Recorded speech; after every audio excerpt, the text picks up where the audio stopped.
The Daily Compliance News for October 15, 2025, the Cyber Scam Edition. This is Tom Fox, and I'd like to welcome you to the Daily Compliance News. The Daily Compliance News is the only daily podcast which curates 4 top compliance, ethics, and/or corruption stories for your listening and viewing pleasure if you're watching this on YouTube. So interestingly, both the United Kingdom and the United States have imposed sanctions on a Cambodian cyber scam network. As reported by the Financial Times, they imposed these sanctions, accusing the network of running an industrial-scale cyber scam center, including an asset freeze on London property with an estimated value of 130 million UK pounds.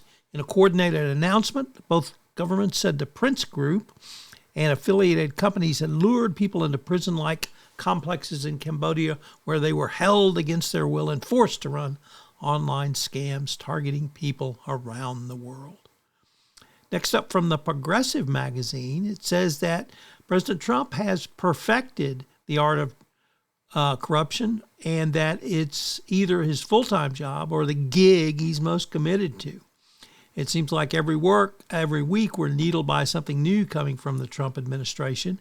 And this week, it was the reporter's turn to froth at the mouth over Trump's corruption. Not just his corruption, but his entire business family's corruption. It's not just the corruption, but it's the sheer spending and perfecting of the practice that so offends the reporter. Next up. Think the U.S. isn't pressuring companies in the United States only? Well, U.S. officials under the Trump administration told their Dutch counterparts that the Netherlands-based chip company Nexperia had to fire their Chinese CEO or face a trade blacklist. So not only does Trump try to get American CEOs fired, but he's doing it with companies outside the United States. And this is certainly a ramping up of pressures we haven't seen before. And finally, in the area of corruption, U.S. President Donald Trump has lobbied for Israeli Prime Minister Benjamin Netanyahu to receive a pardon over his corruption in Israel.